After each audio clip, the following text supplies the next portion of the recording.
Bonjour Gaston. Bonjour Robert. Très heureux de te connaître. Le plaisir est partagé. Si tu veux, on va entrer ensemble dans cette église de Sullivan. C'est ton église? Oui. En Gaston. tout cas, à Val d'Or, quand je suis arrivé, mes premières messes, c'était ici. Ici, d'accord. Et Gaston, Oui. Ça fait longtemps que tu es ici à Sullivan ou... Alors, je suis arrivé à Sullivan au mois d'octobre 2024. Ah, ok. Oui.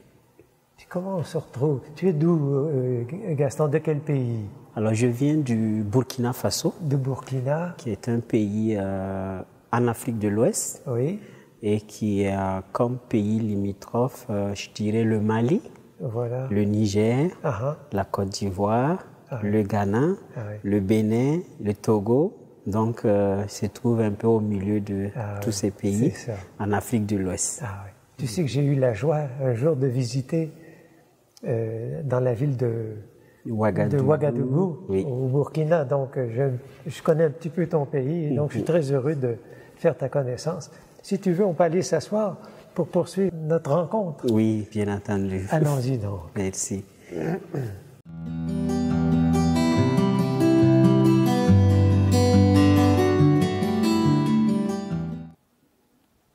Alors Gaston, tout à l'heure, on s'est accueillis dans l'entrée et puis je m'émerveillais de voir rencontrer un Burkinabé qui atterrit à Sullivan. Mais tu as dû quitter beaucoup en t'en venant ici. Parle-nous un petit peu de ta famille, Gaston, Au Burkina, oui. C'est à comme... Ouagadougou. Oui, comme tu le dis, j'ai dû quitter beaucoup. Oui, D'abord, sur le plan familial, je suis issu de ce qu'on appelle une grande famille chez nous. ok. C'est-à-dire, moi, mes origines, parce que j'ai près d'une vingtaine de frères et sœurs. Ah oui, Parce que mon papa, il était beaucoup plus traditionnaliste. oui, Donc, il était polygame. voilà. Et donc, il a eu beaucoup d'enfants. C'est Et ça. moi, à côté, j'ai beaucoup de frères et sœurs. Donc, j'ai quitté cette famille en venant ici. Et j'ai quitté aussi ma propre famille. Ma famille, parce que j'ai une épouse et 5 enfants. Oh, Donc, Gaston. donc j'ai quitté également cette famille en arrivant ici. Oui, Et j'ai quitté aussi un ensemble d'amis avec qui on partageait des moments. Et donc, aussi le côté professionnel, des collègues, le travail que je faisais. Donc, autant de choses que j'ai quitté en arrivant ici. oui. Donc, on peut dire que j'ai quitté beaucoup. Tu as quitté beaucoup. Oui. Et tout de suite me vient la question, est-ce que tu retrouves ici des amis, est-ce qu'il y a des rencontres qui font que d'être si entouré et tout d'un coup se retrouver à Sullivan, comment tu vis ça? Comment tu retrouves un milieu un peu familial ici? Alors, sans doute, quand on arrive nouvellement dans une région, c'est sûr que le tissu social autour de soi n'est pas immédiat. C'est ça. Oui, comme peut-être ce qu'on a quitté, Voilà. mais c'est une construction. Ça se tisse comme une toile. Oui, voilà. Voilà. Et donc, j'ai rencontré des personnes dès mon arrivée. Oui, Alors, comme nous sommes à l'église, donc mon arrivée ici, ma première messe, donc j'ai rencontré l'abbé Laurent, c'est ça. ensuite quelques fidèles avec qui on a partagé, échangé. Donc, ça constituait déjà un premier cercle pour moi. Et aussi au niveau professionnel, j'ai commencé à travailler. J'ai eu aussi un cercle de personnes au niveau professionnel avec qui on partage des moments, on échange pour que je découvre davantage c'est quoi Val d'Or, qu'est-ce qu'il y a à découvrir à Val d'Or. Et donc comme ça, je découvre petit à petit. Voilà, et c'est un peu comme ça que je peux dire mon tissu social se construit. Voilà. Et je comprends donc que l'Église était d'emblée une sorte de famille au niveau de la foi, parce que tu étais de l'Église catholique au Burkina aussi. Alors on disait tout à l'heure, Gaston, que tu es arrivé tout d'un coup à Sullivan, et il y a l'Église est un peu comme la première famille que tu retrouvais.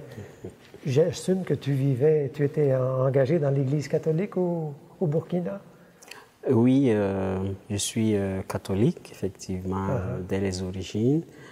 J'ai été baptisé dès la naissance, grâce à ma mère, parce que mon père, il était plus attaché à la tradition, donc la religion traditionnelle au Burkina Faso. Mais ma mère, par contre, a choisi donc d'être catholique et tous ses enfants ont été baptisés. Et donc, grâce à elle, j'ai reçu le baptême de jeune enfant et j'ai grandi dans cette foi catholique. Alors, jusqu'à ce que j'ai cru entendre l'appel de Dieu pour être prêtre. Ah, tu as pensé être prêtre. Voilà, et donc j'ai été au séminaire pour cela. Mais je me suis engagé effectivement par la suite au sein de mes paroisses, puisque j'ai vécu dans une ville avant d'être dans la capitale. Et partout où je suis passé, j'ai essayé de m'engager donc dans ces paroisses-là, notamment du point de vue des chants, de la chorale. Tu es musicien, Gaston? Oui, avec ce que j'ai appris au séminaire, la musique, à jouer de l'instrument. Et donc, j'ai essayé de mettre cela aussi en pratique pour les chorales dans les paroisses où je suis passé.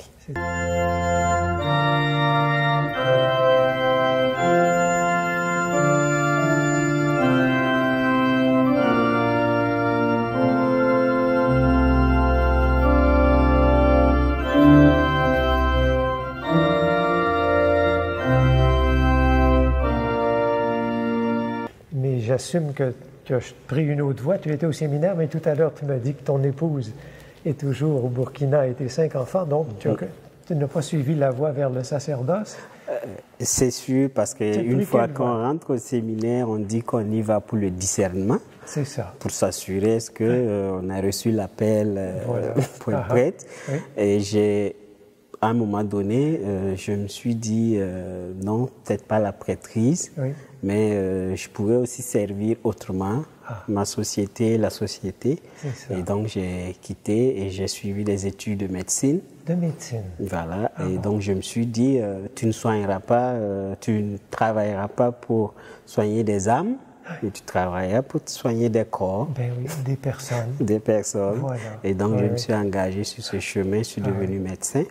Et j'ai aussi ma famille. Et tu as donc pratiqué ta médecine plusieurs années au Burkina? Oui, j'ai pratiqué d'abord comme médecin omnipraticien pendant 5 ans. À la suite, j'ai fait une spécialisation en médecine du travail, donc de la prévention, que j'ai pratiqué une 12aine d'années avant d'arriver à Sullivan ici. Je t'écoute et je dis que tu as une richesse acquise au niveau de compétences, au niveau de passion dans ta vie, de servir. Te voilà, Sullivan. Comment peux-tu continuer à servir? Quelle est la voie que tu as prise? Je sais que ce n'est pas toujours facile pour un médecin, d'ailleurs, de tout de suite reprendre la médecine ici. Comment continues-tu à servir comme tu sembles le désirer? Il faut dire que je perçois cette suite sur 2 volets.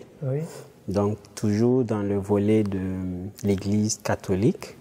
Donc, je me dis que je peux continuer encore à apporter aussi mon accompagnement à la paroisse. Et à cette occasion, j'ai fait les lectures lors du Triduum pascal. J'ai essayé aussi de chanter les psaumes. Donc, moi aussi, je chante les psaumes, Gaston, dans mon église. On faudrait qu'on chante ensemble. C'est ça, on pourra bien faire un chœur. Et donc, je me dis, dans cette lancée, je peux continuer aussi à contribuer pour l'église ici. Alors, le deuxième volet, c'est toujours sur le plan professionnel. Alors, je ne peux pas tout de suite démarrer une carrière de médecin, c'est sûr, mais c'est un processus que j'ai commencé avec le Conseil médical du Canada, où je me suis inscrit et je dois prendre part à différents examens pour pouvoir faire reconnaître mes qualifications de médecin et pouvoir pratiquer ultérieurement. Donc, de ces 2 volets, c'est un processus et j'espère aboutir et continuer à servir, à apporter aussi ma contribution à cette société canadienne qui m'a accueilli. Ben, j'espère que la société canadienne va recevoir tout ce que tu as envie de donner. Et au niveau de ton travail, qu'est-ce que tu fais actuellement, Gaston? Alors, j'ai eu la chance d'être retenu par le conseil CRI. Le conseil CRI. Et alors, je pense en anglais, c'est le CRI Board for Health and Social Services. OK. Donc, qui s'occupe des communautés CRI au Québec. Donc, j'ai été retenu dans le service aux patients CRI, où aujourd'hui j'occupe un poste d'administratif. Okay. Et donc, nous travaillons à accompagner les patients pour leur transport, leur hébergement et leur séjour lorsqu'ils quittent les communautés pour consulter, pour voir les médecins ou les urgences dans les hôpitaux de la région, à Chibougamau, à Val-d'Or, ou bien sur Montréal, ou encore à Amos, à Rouen, en tout cas dans tous ces hôpitaux de la région. On travaille donc à accompagner ces patients CRI. Donc c'est mon travail présentement. C'est ton domaine aussi? Oui. Bien entendu, c'est toujours dans le domaine de la santé, toujours du service à donner, un accompagnement. C'est ça. Et c'est avec beaucoup de plaisir que je le fais parce que c'est des moments de découverte, d'échange aussi avec d'autres communautés que je découvre, que j'apprends à connaître. Et communauté CRI, en tout cas la langue CRI, j'aimerais bien connaître quelques mots, pouvoir aussi dire quelques phrases un jour. Bien sûr. C'est un plus, c'est une richesse que je veux bien partager. Et puis toi, arrivant avec cette ouverture à servir, mais aussi avec le fait que tu es étranger, tu vas être naturellement assez proche du peuple CRI, qui est un peuple qui, d'une certaine façon, n'a pas forcément toujours été bien accueilli au Canada. Et donc, il doit y avoir une solidarité, en quelque sorte, entre vous. C'est sûr que quand on échange, on laisse percevoir qu'on a des traits en commun. Ben oui. Voilà, des traits en commun parce que nous, en Afrique, on a été colonisés par l'Occident. Voilà. Et eux également, quand on les écoute, ils ont été colonisés parce que l'Occident est arrivé, les terres et tout.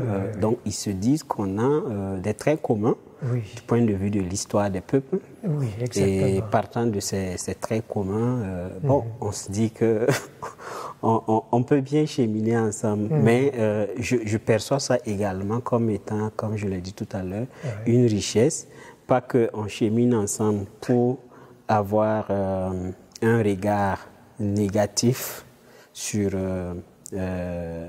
ceux qu'on considère ayant été des colons, mais c'est un ensemble de eux, de nous, de ceux, entre guillemets, qu'on pourrait considérer des colons, parce qu'aujourd'hui également, je pense que ça relève du passé.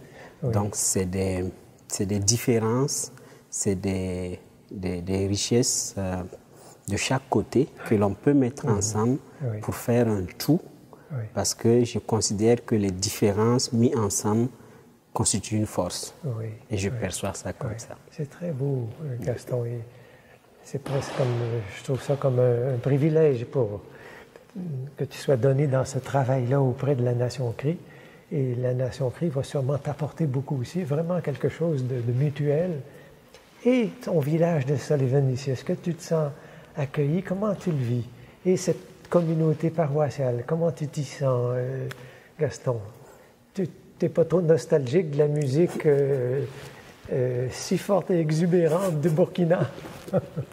Alors, il y a vraiment une différence entre ce qui se passe dans nos paroisses au Burkina et ici. Alors, déjà, quand je suis venu pour la première messe ordinaire, d'un jour ordinaire, à 19h, on était à peine 4 personnes. Avec le prêtre, ça fait 5 personnes. Et quand j'ai fait le retour à mon épouse, j'ai dit, j'étais à la messe ordinaire aujourd'hui, on était juste 4 fidèles. Elle était ébahie, étonnée, parce que chez nous, même la messe en semaine, la messe ordinaire, l'église, elle est remplie, elle est pleine. Et, voilà. Et le dimanche encore plus parce que parfois pour avoir suffisamment de place pour accueillir tous les fidèles à l'intérieur de l'église, c'est pas évident. Il y a ceux qui font la messe au dehors. Et ici, nous avons de grandes églises bien belles, bien bâties, mais qui se vident en réalité. Donc, c'est une différence que j'ai constatée entre nos réalités et les réalités d'ici. Tu dois te sentir un peu en mission. Oui, si, c'est ma prière, c'est que Dieu puisse m'utiliser autant que possible pour apporter un plus pour l'évangélisation, pour l'Église catholique ici. Ma prière chaque jour, c'est ainsi, selon sa volonté. Alors, les fidèles que j'ai croisés étaient assez accueillants. Ils étaient étonnés de voir un jeune qui vient à la messe ordinaire parce que c'est des personnes âgées qui viennent à l'église. Et donc, ils étaient étonnés, mais tu viens d'où? Je viens du Burkina. Ah, c'est bien beau, tu viens à l'église, vraiment, sois le bienvenu. Et c'était vraiment un accueil assez chaleureux, j'ai beaucoup aimé. Et quand j'ai commencé les lectures également, à la fin, beaucoup viennent me saluer, chercher à me connaître davantage, chercher à savoir qui je suis et me féliciter, me dire merci pour ce que j'ai fait. Donc, j'avoue que c'est... Il y a un accueil. Oui, il y a un accueil. Tu parlais des jeunes, que toi, tu te retrouves comme presque le plus jeune de la paroisse. Et comment tu vois ça? Comment on peut... C'est sûr que c'est un défi pour l'Église de rejoindre des jeunes, et c'est l'avenir. Et comment te sentirais-tu pouvoir contribuer à rejoindre le monde des jeunes?